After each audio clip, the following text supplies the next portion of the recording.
everybody, Alison Gardner here. As I promised, last video I said that there would be 2 videos. So the first one was, what do you do when you don't feel? And how do you process that? How do you go through it? And the second one is, what do you do when you feel too much? And I don't even mean necessarily bad emotions, but just my coping mechanism then was to choose to not feel, to bury myself so deep that I just didn't feel anything, period. And so I wouldn't have to engage with it. But there comes a point where you realize that if you don't engage with it, you will be buried. That if you don't somehow work through it, it's never going to go away. There came a point in this not feeling and in this frustrated stage where someone talked to me and said, Allison, you get to choose where you're going from here. You cannot control your spouse. You can't control the depression. You can't control what you're feeling. You can't change any of those things. But you can choose how you face each day. You can choose what you put into each day. You cannot guarantee what you get back out, but you get to choose what you put in, and you get to choose to feel satisfied with what you put in or not. That same blog post that I mentioned is talking about should, and this idea that sometimes inward influences and sometimes outward influences can put should in our brain, and we have this little person inside of our brain wagging their finger. Oh, you should do this. You should be this way. And we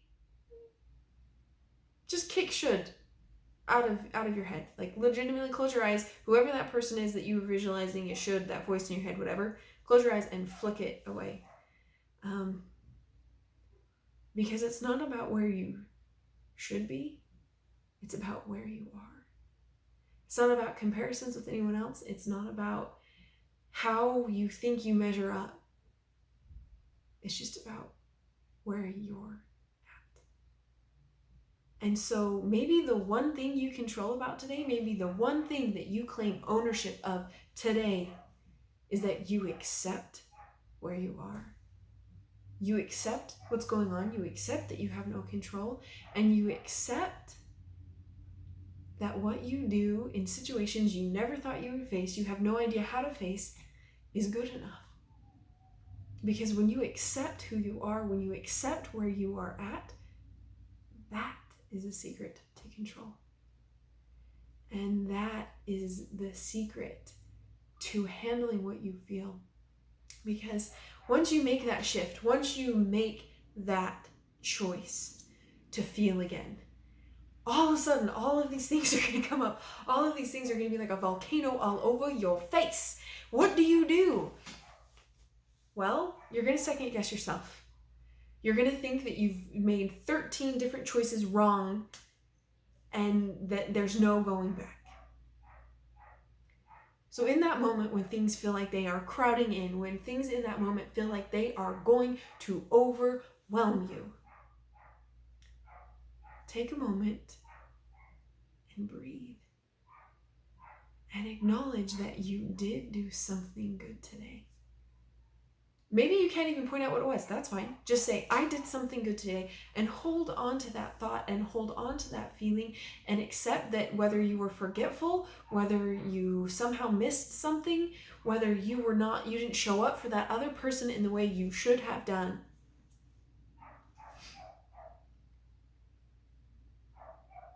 you care, you matter, and you did do something good today.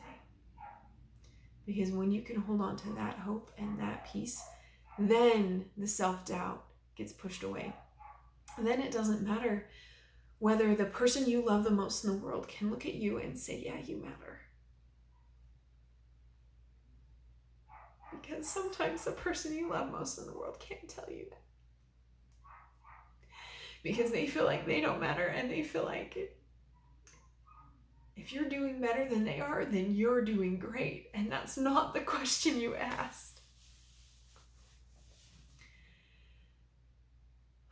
I feel like I've just gone all over the place. To sum up, when you choose to feel again, those feelings may feel like they will overwhelm you. You have a choice to lay claim that you are doing the best you can with what you know right now. And maybe you didn't do everything, that's fine. Choose one thing you can do better tomorrow. Choose one thing that you'll try differently and then let it go. And tell yourself that you are enough and that you did do good today. Because you are the one that knows what's going on in your heart. You are the one that knows where you feel like you're falling short. You are the one that sees where you wish you could be. So accept that you are where you are and that you are trying and that it is okay to not be okay. Don't force it. Don't push it. Just accept that it is okay not to be okay. There's a great song that I will be linking to in a link down below that is called It's Okay to Be Not Okay.